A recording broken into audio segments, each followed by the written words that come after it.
Lepo pozdravljam gospoda Nadškofa, metropolita Alojzija Cvikla. Gospod Nadškof, lepo pozdravljeni. Lep pozdrav. Pa za uvod par besed o današnjem sogovorniku. Rojen leta 1955 v Celju, leta 1974 je vstopil v družbo Jezusovo. Monašnik je bil posvečen 1983 in leta 2015 posvečen v škofa. Je tudi predsednik Urada za mlade. Pa gremo kar k prvi temi, mogoče nekaj o korona času in spletu. Pa me zanima, obdobje, v katerem smo se znašli, je prineslo kopico sprememb in nepredvidljivih situacij. Lahko opišete svoje občutke, ko ste maševali v prazni cerkvi, ko ni bilo ljudi? Torej, najprej velika razlika je bila med prvim valom in drugim valom. V prvem valu dejansko smo se znašli nepripravljeni, tako bi rekli, tako malo v strahu, nismo vedeli kako in kaj. Sam kot škof, kako bi rekel, sem bil prav v zadregi, kako ohraniti stik z duhovniki, kako ohraniti stik z verniki. In sam prve dni sem bil malo tako zmeden in negotov. Potem počasi se je, kako bi rekel, malo so se ustvarili ti odnosi preko telefona, preko klicev, sporočil, ki smo preko računalnika. To je prvi val. Medtem ko drugi val pa smo bili veliko bolj pripravljeni. Torej, na temelju prvega vala smo naredili eno refleksijo, malo videli, kaj je bilo dobrega, kaj ni bilo dobrega. In smo ugotovili, da je treba najprej spostaviti poti, po katerih bomo lahko prihajali v stik tako z duhovniki kot z verniki. In tako smo se odločili za Zoom in smo potem, kako bi rekel, dejansko v drugem valu imeli zelo veliko srečanj. Torej, začeli smo redna srečanja za duhovnike, redna srečanja za te duhovniški svet, zbor svetovalcev, potem pastoralni svet. Skratka, vse ti dejansko v drugem valu smo živeli čisto normalno. Imeli smo na primer tudi velika srečanja, kot je srečanje birmanskih botrov, nas je bilo 962 na Zoomu. In smo ugotovili, da takšnega srečanja ne bi mogli organizirati v živo, ker je bilo preveč zahtevno, medtem ko na ta način nam je uspelo. Torej, drugi val je bil veliko bolj že, kako bi rekel, pripravljen, mi smo bili bolj pripravljeni, izkušnje so bile večje. In tudi, kako bi rekel, na temelju teh napak, ki smo jih delali v prvem valu, se mi zdi, da smo potem le naredili korak naprej. Pa tudi, če pogledamo prvi val, pogledajte, naše cerkve skoraj so bile zaprte v prvem valu, ne? V drugem valu skoraj nič.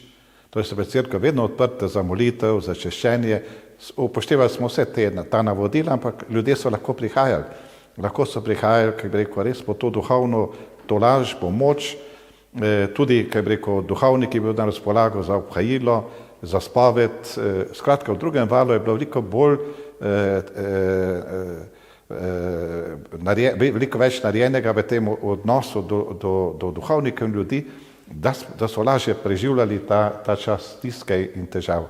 V prvem valu tudi je bilo zelo malo prenosov, torej televizija Slovenija, hvala Bogu, je začela prenašati svetomašo ob nedeljah in izbrali so Maribor, tako da sem jaz bil ves čas, vsako nedeljo skoraj postavljen pred ta izziv, obhajati, ko je bilo rečeno svetomašo pred prazno cerkvijo. Na začetku sem imel res tak občutek, zelo težek občutek, ne? Gospod z vami, kje vam je zdaj koga. Ampak, ko sem pa začel dobivati sporočila, pisma, pa potem tudi, kako bi rekel, klice, kaj pomeni ta maša, oziroma tudi so bile tudi čas kakšna kritika, kak predlog za mašo, kako bi bilo še. Potem sem pa videl, da jaz na drugi strani imam živo občestvo, ki me sledi, torej ki je povezano z mano. In je bilo potem veliko lažje, torej tudi če sem stopil pred prazno cerkev, pred oltar, sem vedel, da imam, kako bi rekel, pred seboj v duhu povezane ljudi, vernike. In to mi je dajalo potem velik zagon, tudi, kako bi rekel, čisto drugače, potem sem tudi pristopal in obhajal sveto mašo, ker sem se čutil, v taki situaciji smo občestvo. Res ni tisto pravo, živo občestvo, ki se zbere v oltarju, ampak smo občestvo, ki je v duhu povezano v situaciji, ki je bila pač taka, da ni dovoljevala drugačnega načina povezovanja, čeprav smo hrepeneli po tem. Za mlade bi še pred korono lahko trdili, da je bil virtualni svet del njihovega vsakdana. Hkrati pa je epidemija poudarila pomen konkretnih srečanj, dotika fizične stvarnosti. Kako naj se vrnemo vsak dan, kaj nas je morda virtualnost naučila, da bi odnesli to seboj naprej? Torej, če se ustavim pri tem zadnjem, virtualnost nas je naučila, torej, da, kaj bi rekel, določene stvari jih lahko rešujemo takole nadaljavo. Tu določene srečanje. Naprimer, če ti priješ na eno srečanje iz Koroške v Maribor, na srečanje, ki traje 1,5 ure, pravzaprav zapraviš oziroma izgubiš popoldne. Na takem virtualnem srečanju pa dejansko v 1,5 ure smo naredili zelo veliko. Ne velja pa to, da bi to postala, kaj bi rekel, neka redna praksa. Jaz mislim, da iz tega se učimo, da bomo pač določene stvari, določena srečanja, določene tudi sestanke lahko upravili na ta način, medtem ko pa, kaj bi rekel, gotovo tista kvaliteta srečanja je pa v živo. Tudi, kaj bi rekel, ko ti človeka vidiš, ko si z njim, ko si ob njem, je čist nekaj drugega kot tako. So me pa mladi presenetili. Zakaj so me presenetili? Oni so gotovo, jaz v prvem valu nisem imel Zooma, torej nisem bil, kaj bi rekel, povezan tako na tak način. In v drugem valu sem bil pa precej, čas je bil dan, sem bil po 4-5 ur na Zoomu, ko sem vsa srečanja seštel. Ampak mladi so pa že prej bili vajeni teh poti in so uporabljali ta sredstva, ne? Ampak ko je pa bilo potrebno res biti samo ko je bilo potrebno biti samo virtualno povezan, so pa mladi bili prvi, ki so malo začeli tarnati in da to ni tisto, ne? Gotovo, kaj bi rekel, videti človeka, videti izraz človeka, dati mu roko, potipati človeka, je nekaj, kar človeka tudi poveže, ne? To virtualno ni možno. Tako da sem bil vesel, da so mladi začutili, kako je pomembno res graditi te žive odnose, ker so globi. Ti virtualni so pač tako, kaj bi rekel, pa tudi ti lahko med enim srečanjem, ki je virtualno, lahko še kaj drugega mes. Včasih malo greš, pa te ni, pa kaj bi rekel, tako. In zato nisi tako globoko in tako osebno prisoten, kot si pa dejansko prisoten v živo. To se hitro začuti. Zato se mi zdi, da na temelju tega izkustva, ki smo ga dobili, jaz mislim, da bomo znali še bolj ceniti ta srečanja v živo in tudi, kaj bi rekel, jih poglabljati in graditi te naše odnose res na temelju teh živih odnosov. Ok, zdaj pa še par besed o sinodi. Oktobra leta 2018 ste se udeležili sinode v Rimu, ki je nosila naslov Mladi, vera in razločevanje poklicanosti. Škofi in mladimi z vsega sveta ste se pogovarjali in razmišljali o mladih in o njihovem položaju v cerkvi. Pa me zanima, kaj se vi sploh spomnite, kakšen je bil vaš vtis iz te sinode? Torej, sinoda je zelo močno izkustvo. To bi priporočal vsakemu duhovniku eno tako izkustvo. Prvič je zelo intenzivno izkustvo, drugič je izkustvo delovanja Božjega duha. Tretjič je izkustvo vesoljne cerkve. Vsi kontinenti smo bili tam prisotni, različne kulture, jeziki. In bili smo prisotni tako, kako bi rekel, starejši kot mladi skupaj. Ko sem jaz stopil v tisto dvorano, več kot 400 nas je bilo v tej dvorani, in sem videl na začetku, mladi so bili čisto na vrhu gor, spodaj seveda je šlo po hierarhiji, torej papež tam, potem kardinali, nadškofi, škofi in tako pomožni škofi, mladi čisto na koncu gor. Sem rekel, kak bo ta sinoda, ki nosi naslov mladi so pa tam gor. In to, kar mi je najbolj ostalo, je papeževa gesta. Papež je drugi dan videl, dejansko je videl, kako smo mi to hierarhično posejeni, kako sedimo tam. In tudi je papež vstal in ko je bil odmor, je šel gor k mladim. Torej šel gor in je bil z njimi, cel odmor je bil gor z njimi in potem se je že videlo, ko se je v naslednji, kaj bi rekel, uri, ko smo bili stopili skupaj, so mladi se začeli oglašati, pomeni, da je papež spostavil ta, kaj bi rekel, živi stik v dvorani, torej da smo se enkrat čutili dobro, ne moramo vsi spredaj sedeti, ed mora biti tudi zadaj, ampak pa se je videli, pa so začeli mladi hoditi dol, pa gor, pa kardinali so tu šli gor, pol malo, dvorano je papež, kaj bi rekel, res malo pomešal v smislu, da smo začeli iskati poti drug drugemu. Sinoda, kaj mi najbolj ostaja? Dejansko sinoda pomeni hoditi skupaj v moči Svetega Duha. In vsak ima na začetku eno, kaj bi rekel, 3-minutno, 4-minutno predstavitev, in sem gledal, kako različno smo bili, vsak je nekaj govoril, pa eno je šlo sem, drugo je šlo tja. Tako razprašeno smo na začetku, prve 3 dni, v tele interventi, ki so bili zelo razprašeni. Sem rekel, kako bomo mi v tej razprašenosti našli neko pot skupno, ampak tukaj je pa delo Svetega Duha.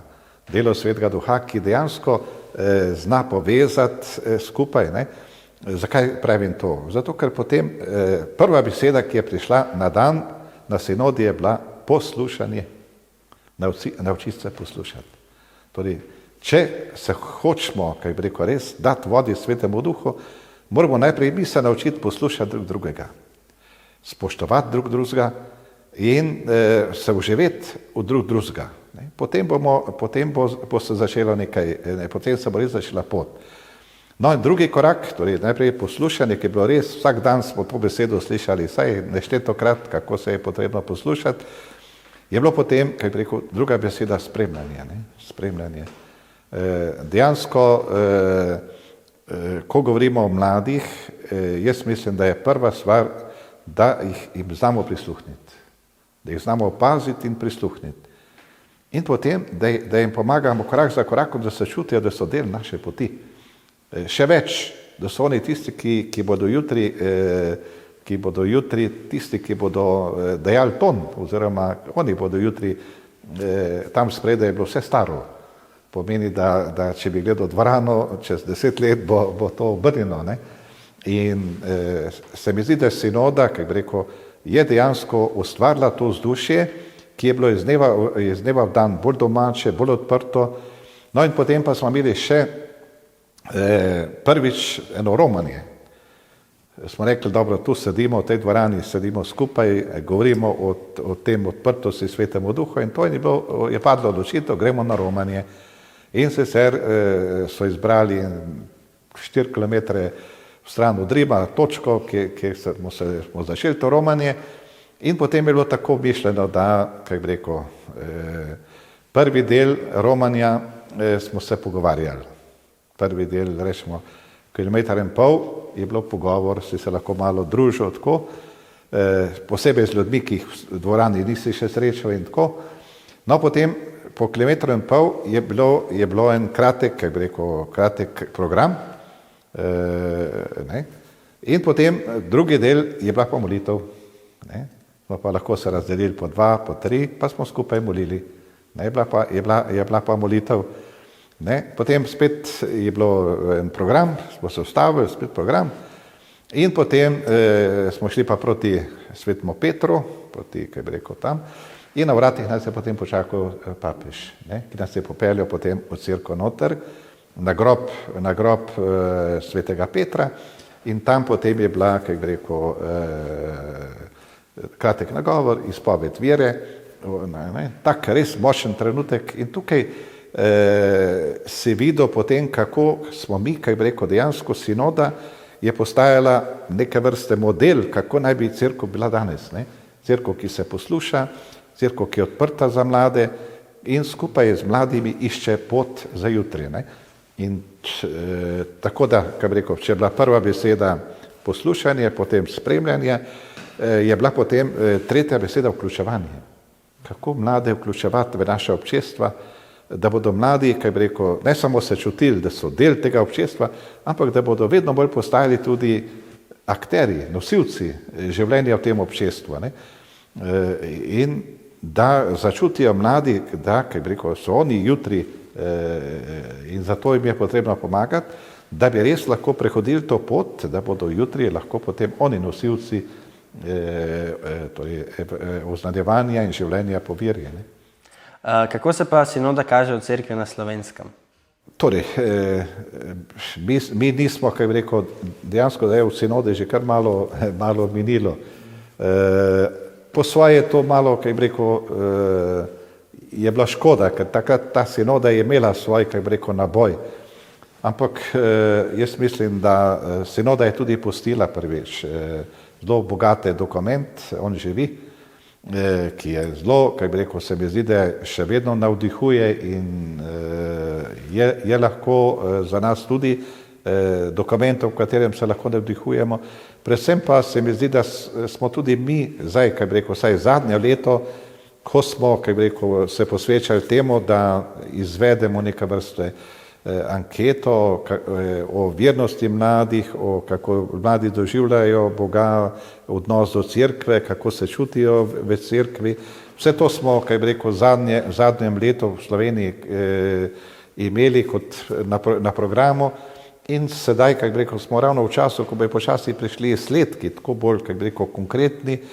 Se mi zdi, da smo vzeli pravo pot, ker najprej moramo spoznati, kaj bi rekel, in videti situacijo, v kateri smo, tudi mladi v kakšni situaciji živijo, kako doživljajo cerkev, kako se vidijo v cerkvi in iz tega potem, kaj bi rekel, bo potrebno pripraviti eno pot, ene predloge, ki bojo pomagali, kaj bi rekel, da se pri nas, kaj bi rekel, ta pastorala mladih poživi in dobi neko novo vsebino. Ker če gledamo, se mi zdi, da smo zadnja leta kar malo zaspali po župnijah, res smo v situaciji, ko imamo malo mladih duhovnikov. Ker če gledamo 20 let nazaj v Sloveniji, nosilci mladinske pastorale so bili kaplani, mladi duhovniki, polni moči, polni zagona in vsaka dekanija je gotovo imela po 2-3 take mlade duhovnike, zdaj pa, kaj bi rekel, zdaj pa imaš v celi škofiji 3. Pomeni, da nimamo mladih duhovnikov več tako veliko, kot jih je včasih bilo. Po drugi strani so pa tudi, kaj bi rekel, starostna slika duhovnikov je tam okrog 62-65 let, kar pomeni, da tudi, kaj bi rekel, pa po eni strani vedno večja obremenitev, po drugi strani tudi ponekod utrujenost, bolezen. Vse to vpliva, kaj bi rekel, da ni takšnega živega, take žive pastorale za mlade, kot je bila pred leti. Zato smo, kaj bi rekel, pred novimi izzivi, pred novimi, kaj bi rekel, nalogami, ki so pred nami in se mi zdi, da je zelo pomembno, da prva stvar, da se zavemo, da mladi še imamo, so med nami. Ti mladi najprej potrebujejo en prostor, kjer bi se lahko srečevali, kjer se čutijo doma. Po drugi strani potrebujemo nekoga, ki jih bo sprejel, nekdo, ki bo, kot sem rekel, jih bo poslušal, jih bo spremljal, ker potem, kaj bi rekel, ko ti nekoga spremljaš, bo ta človek začel razočevati, kaj pa je moje poslanstvo v cerkvi, kaj je moja naloga v cerkvi. Gre potem za izbiro poklicnega poslanstva, kam me Bog vodi. Za vse to je potrebno imeti ljudi, ki so sposobni tako, kaj poslušati še ni tak problem, ampak spremljati je že težje.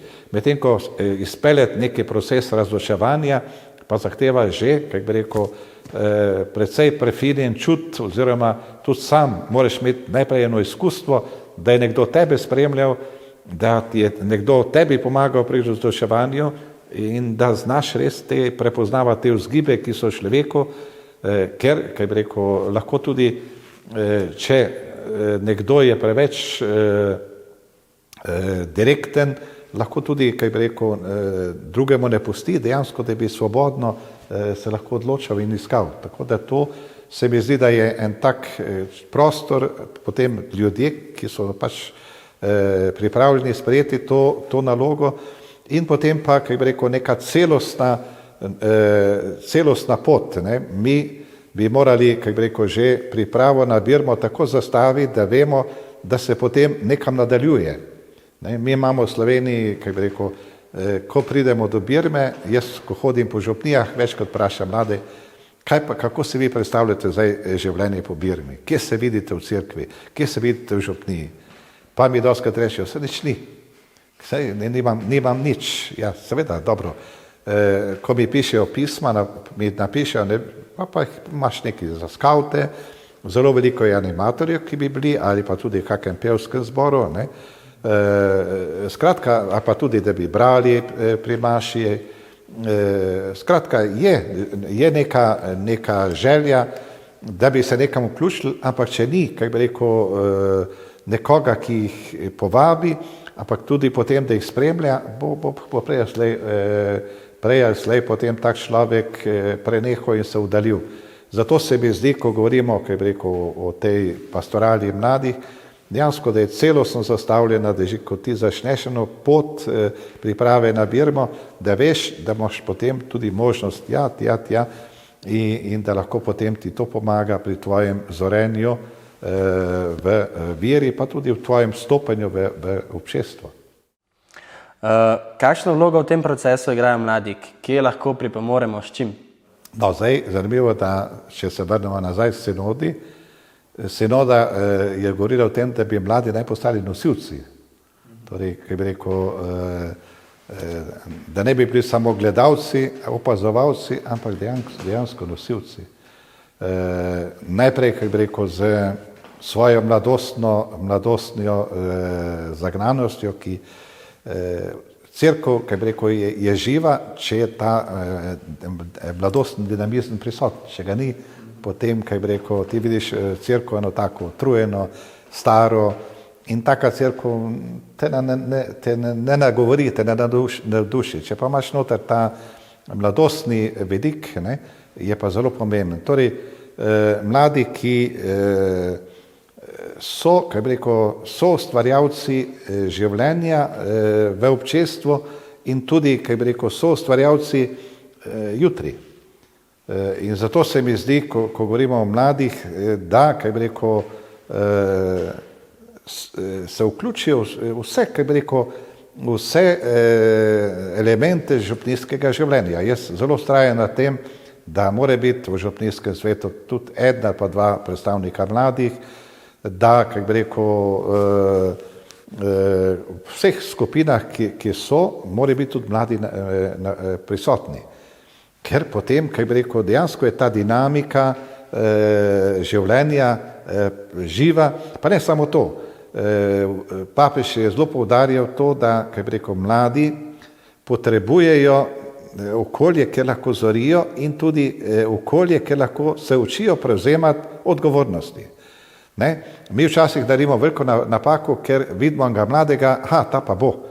Pa ga takoj postavimo in mu damo neko odgovorno nalogo, potem pa pregori, oziroma ali pa mu ne uspe najbolje in vrže vse skupaj in razočara na koncu. Ne? Zato je zelo pomembno, kaj bi rekel, da ko nekomu nekaj zaupaš, da temu človeku tudi pomagaš. Ne?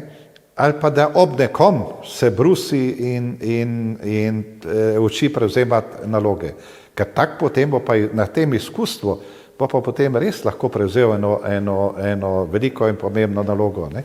Tako da, kaj bi rekel, mladi kot nosilci pomeni, da v vseh teh skupinah, ki jih imamo v župniji, morajo biti navzoči oziroma je potrebno tako, da jih povabimo, da bodo, kaj bi rekel, da jih vključimo v to, pa da jim pomagamo korak za korakom, da prevzemajo odgovornosti in postajajo potem nosilci te življenja lahko. Ok, pa mogoče še par besed o mladinski pastorali. Kako vi ocenjujete mladinsko pastoralo pri nas? No, sem že prej na začetku omenil, torej pastorala, ki je bila svoj čas zelo živa, potem, kaj bi rekel, je malo prešlo obdobje obdobje, ko smo malo, kaj bi rekel, ne bom rekel zaspali, ampak, kaj bi rekel, na nek način kot menjava generacije, bi lahko skoraj rekel. Ne. Sam čutim ta trenutek kot eno novo priložnost. Čutim kot eno novo priložnost, zato tudi v Cerkvi na Slovenskem smo se odločili, ne da bi imeli leto mladih, ko smo imeli, kaj bi rekel, trenutno imamo Jožefovo leto, pa imamo leto družine, ampak da bi imeli eno obdobje mladih. Zakaj? Ker leto se mi zdi malo. Nekaj se začne dogajati, pa je potem že konec in vse skupaj ugasne. Ne? Obdobje pa je lahko malo drugačno, ima drugačno dinamiko. Ne? Mi, če se odločimo, da bomo v tem času, ker vidimo, da nam manjka animatorjev, nam manjka, kaj bi rekel, koordinatorjev za mladinsko pastoralo. Ne moreš ti te ljudi, kar, kaj bi rekel, tudi če imajo pripravljenost, pa želijo sodelovati, jim je najprej potrebno pomagati, da se pripravijo, tako duhovno, kot, kaj bi rekel, tudi strokovno. Ne? Včasih vidim, kaj bi rekel, pri animatorjih, včasih čutim to, da so zelo dobro podkovani, kaj bi rekel, strokovno, znajo pripraviti, izpeljati program, ampak ko mu pa jaz rečem, no, zdaj boš pa ti eno meditacijo imel, ali pa eno molitev, zakaj se to mene? Pa čutim neko zadrego. Ker tukaj je v ozadju moje duhovno življenje, ne, istočasno, kaj bi rekel, bi morali, ko se pripravljamo, kaj bi rekel, ta strokovni del, bi mogel tudi duhovni del skupaj, da je potem neka harmonična osebnost pride ven in da duhovnost, kaj bi rekel, povezuje vse to. Ker potem bomo res lahko tudi, kaj bi rekel, kot animatorji ali pa koordinatorji, bomo lahko pričevali, ker se mi zdi, da, kaj bi rekel, vere ne bo rasla preko neke tehnike, preko nekih programov in tega, ampak bo rasla ob tem, ko bo nekdo videl, kako jaz živim vero, kaj meni pomeni Kristus. Ne? Tudi Jezus je vprašal učenca, najprej kaj druge mislijo, potem na koncu je pa kar rekno postavil, kaj pa vi pravite, kdo sem jaz. Ne? In na koncu mi, kaj bi rekel, tisti, ki mu je zaupana taka naloga, da bo pač vodil neko mladinsko skupino, mora najprej življenjem pričevati, kaj njemu pomeni Kristus. Ker če bo on povedal, zakaj se je odločil za to, da bo to poslanstvo opravljal, in če bo povedal, da je v zadnji vera, da je to začutil, da ga pač Gospod vabi, kliče,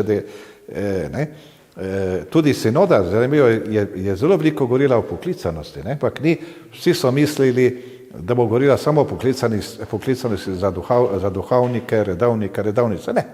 Ampak na splošno, poklicanost svetosti. Kako, kako bi rekel, živeti vero, da bo ta vera dejansko vidna in sama govorila in oznanjala. Ne? Druga stvar pa potem gotovo, ko pa enkrat jaz imam osebno vero, ko čutim, kaj Gospod zame storil, ne? Da me je iz reveža dvignil, kako bi rekel, pa me na noge postavil, ne? Potem pa jaz lahko si postavim vprašanje, Gospod, poglej, ti si toliko naredil zame, kaj pa jaz zdaj lahko zate? Ne? Na kak način ti jaz lahko zdaj služim? Ali ti bom služil kot mož, kot žena, ali ti bom služil kot redovna sestra, redovnik ali pa duhovnik, ne? Ampak gre za to, da jaz odgovorim na Božjo dobroto, ki me je dosegla in potem, kaj bi rekel, v moči, kaj bi rekel, razločevanja, najdem potem, kam me Gospod vodi, da mu odgovorim in da se potem njegova priča danes in tukaj. To se mi zdi tako pomembno, ko govorimo o tej osebni veri, dejansko je ta osebna vera poklicana v svetosti. Biti znamenje, biti priča. In tega nam zelo manjka. Aha. Katere pa potem mislite, da so te glavne napake, ki jih počnemo pri mladinski pastorali? To je težko reči. Največja napaka se mi zdi to, da, kaj bi rekel, po naših imamo lepa velika župnišča, nimamo pa nikjer prostora za mlade. Malo kje, da je prostor za mlade. Ne? To je prva stvar, se mi zdi, da Ravno včeraj sem bil v eni župniji na srečanju z Birmanci in imajo tam, jim je župnik dal en prostor in so si uredili knjižnico, mladi. Vse knjige so po hiši pobrali, koliko jih je, vse so računalniško obdelali, ampak sem bil vesel, ker oni se zdaj nedeljo po maši grejo tja tisto svojo knjižnico, pa so tam tisti svoje knjižnici, pa včasih si dokaj sposodi, ampak bolj kot, kaj bi rekel, to, da si sposodi, imajo, se čutijo, to smo pa mi doma. Po maši grejo tja, to smo pa mi. In tega se mi zdi v slovenskem prostoru zelo malo. Takih primerov, da bi res, ogromno smo vložili v obnovo župnišk, dvoran in tega, ampak nismo pa, kaj bi rekel, ko pa gre za eno sobo, za mlade in prostor, ki bi mladi imeli, ga pa skoraj ni. To je prva stvar. Ampak prostor sam nič ne bo rešil, če ni tam človeka. Torej, mora biti nekdo, ki kaj bi rekel, se čuti, da bo to koordiniral, da bo tam, torej, da bo sprejel, da bo zraven in tako naprej in da bo tudi, kaj bi rekel, usmerjal. To, potem pa, kaj bi rekel, tretja stvar pa gotovo, da se vsi zavemo pomena, da, kaj bi rekel, mladost cerkve je odvisna od tega, če bomo vsi sprejeli mlade in dali, kaj bi rekel, prostor, pa ne samo prostor v fizičnem pomenu, ampak tudi v našem občestvu, da se bodo mladi čutili, da so, kaj bi rekel, sprejeti, da so del nas. To se mi zdi, da je za eno mladinsko pastoralo zelo, zelo pomembno, ne? Da se čutijo, da so del nas, da niso, kaj bi rekel, nekje na strani, ampak da dejansko so sestavni del. Kakšna je pa vaša vizija mladinske pastorale, v katero smer, kam se mora razviti? Torej, najprej, vsaj moja želja je to, da se začnemo prva stvar je, da se pogovarjati o tem. Torej, pogovarjati o tem, torej, da se to, kaj bi rekel, ne vem, koliko župnijskih svetov je posvetilo kako uro, torej kako srečanje prav temu, da se pogovorilo o mladih.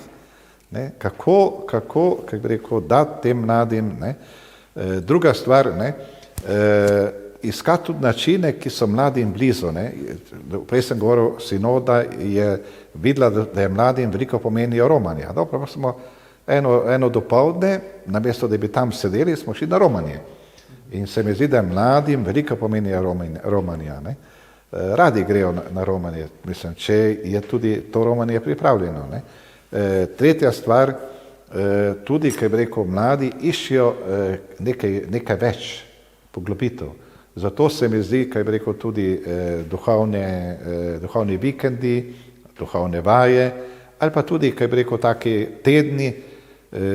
Ko sem bil na Poljskem, sem videl, da imajo vsako leto posebne tabore mladinske na določeno, torej imajo biblične tabore, take tabore in one, kjer mladi lahko, kaj bi rekel, tudi en teden se posvetijo razmišljanju o pomembnih stvarih, ali to svetopismo, ali je to, kaj bi rekel, so to življenjska vprašanja, s katerimi, ne.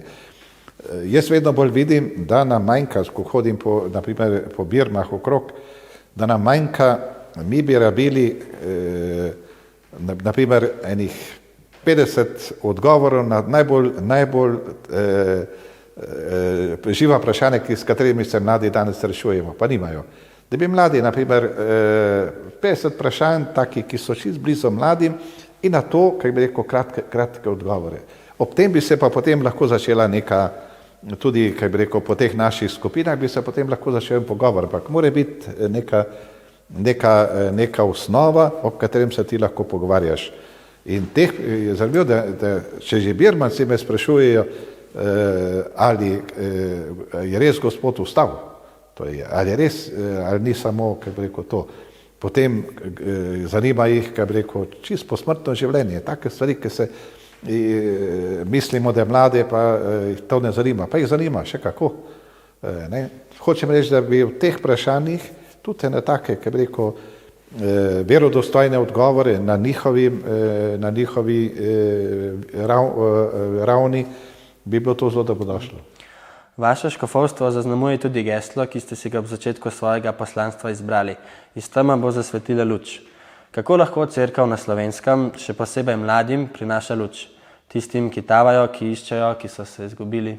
Torej, ko sem si izbiral geslo, sem si ga takrat, kaj bi rekel, čisto, pač jaz sem bil takrat imenovan v taki težki situaciji, se mi je zdelo, da je res nekak tema, posod samo tema, pa malo luči, ampak po drugi strani pa če vzameš roko svetopismo, prva beseda, ki jo Bog izreče, je bodi svetloba. Prva beseda, ki jo Bog izreče v Svetem pismu, je bodi svetloba. In ta misel luči je zelo prisotna. Ne? Pomeni, da je Bog tisti, ki dejansko, ko posveti svojo lučjo v naše življenje, potem mi zaživimo. Mi, kaj bi rekel, najdemo to, po čemer hrepenimo in kar iščemo. In zato se mi zdi ta ideja luči zelo aktualna, tudi, kaj bi rekel, pri mladih, ko sem že prej govoril o sinodi, ne, ko so bila pričevanja, se mi zdi, da je posod šlo za to luč, za to osebno doživetje, da se je Gospod res dotaknil posameznika tako globoko, da je zasvetla luč tam, kjer je bila prej sama tema. Ko človek ni videl več naprej, pa je nekdo razmišljal o samomoru in naenkrat je zagledal luč na koncu tunela in se je začela pisati čisto nova zgodovina. Ne? In to si tudi želim. Osebno si želim, da bi, kaj bi rekel, čim več mladih res se lahko srečali z Gospodom, ker če se bojo srečali z njim, bojo se srečali tudi z lučjo. Jezus pravi, jaz sem luč, pa ne samo jaz sem luč, sem tudi pot, pa ne samo pot, jaz sem tudi resnica in na koncu jaz sem tudi življenje. Ne? Skratka, to je tisto, kar nam lahko prinese, kaj bi rekel, eno polnost življenja, ker Jezus pravi, da je njegova volja in njegova želja, da bi imeli življenje in ga imeli v izobilju. Torej, ni volja Boga, da bi mi životarili, da bi, kaj bi rekel, izgubljali življenje, ampak da bi vedno bolj doživljali in čutili, kako to življenje v nas raste, kako se to življenje v nas pretaka. In bolj se bo pretakalo, bolj ga bomo potem lahko tudi, kaj bi rekel, delili naprej. In bomo znamenje in pričevalci, da v tem svetu, čeprav včasih izgleda, da je veliko teme, je tudi luč in ta luč je tako močna, da ti lahko spremeni življenje. Za konec pa še hitre sopotnice. Zdaj mi imamo tukaj pripravljenih par vprašanj, ki jih vi na hitro odgovorite, kar vam pade na misel, kar vam je najbolj všeč. Tako da za začetek mogoče, katera je vaša najljubša pesem? Moja najljubša pesem, zdaj misliš versko ali... Ja. Moja pesem je vedno bila Zakrivljeno palico. Mislim, to je bila moja, ki bi rekel, taka. Zakaj? Jaz sem s hribov doma, bil sem tudi včasih v jesen, sem pasel krave in tako sem se, tako je rekel, čeprav nisem nikoli mislil, da se bo to obrnilo. Torej, da bom dejansko mogel Zakrivljeno palico nositi kot, ampak je bila to moja himna že v srednji šoli. Tako da jaz imam rad grem v hribe, veliko mi pomeni hoja, tako in tudi sam vsak dan hodim in prav, kaj bi rekel, v tej hoji uživam in se tudi, kaj bi rekel, se prenavljam in dobivam ideje. Tako da je, kaj bi rekel, da to ta Zakrivljeno palico. Katera pa je vaša najljubša knjiga? Najljubša knjiga je pa Mali princ. Mali princ, mislim tako, zdaj veliko mi je v življenju taka, da hoče videti, ne more videti srcem, gledati srcem. Ne. Tudi Jezus je zelo podaril srce in se mi zdi, da je tukaj, kaj bi rekel, če ti podarja srce, je potem, kaj bi rekel, na tem se da graditi. To je tista točka, kjer ne. Katera je pa vaša najljubša svetnica? Svetnica? Mala Terezika. Mala Terezika, deteta Jezusa. Se mi zdi tudi, kaj bi rekel, tudi ona je sanjala, da bi bila misionarka, pa vse sorte, ampak konec je gotovila, da biti v srcu Boga. V srcu Boga. Mislim, in to pa lahko si misionar, lahko vse. Tako da se pa tudi, kaj bi rekel, taka preprosta duša, ki v vsaki skromni situaciji zna najti in slaviti Gospoda. Pa me zanima za naslednje vprašanje, kateri je vaš najljubši čas cerkvenega leta? Torej, gotovo, kaj bi rekel, čas mi je bil advent, ampak zdaj advent postaja tako komercialen, da me malo, kaj bi rekel, me moti. Drugače pa zdaj, povelikonočni. Povelikonočni, zakaj?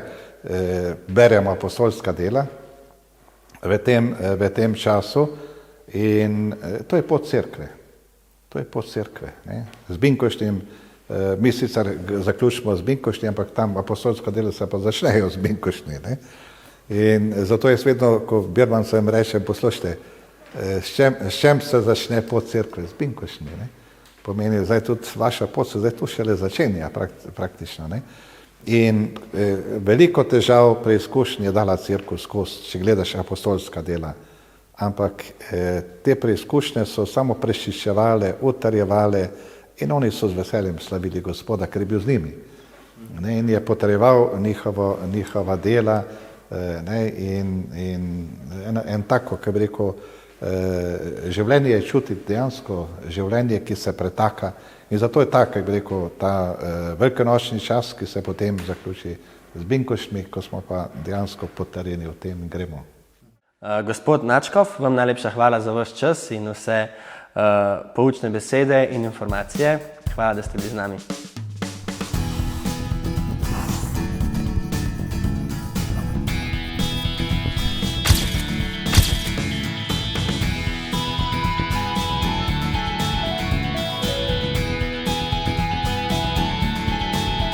Hvala pa tudi vam, da ste nas gledali, da ste nas poslušali. Upam, da ste tudi vi kaj pozitivnega, kaj poučnega odnesli, da vam je bilo všeč. Poslušajte nas še naprej teh par dni, pa se vidimo v Stični. Čau!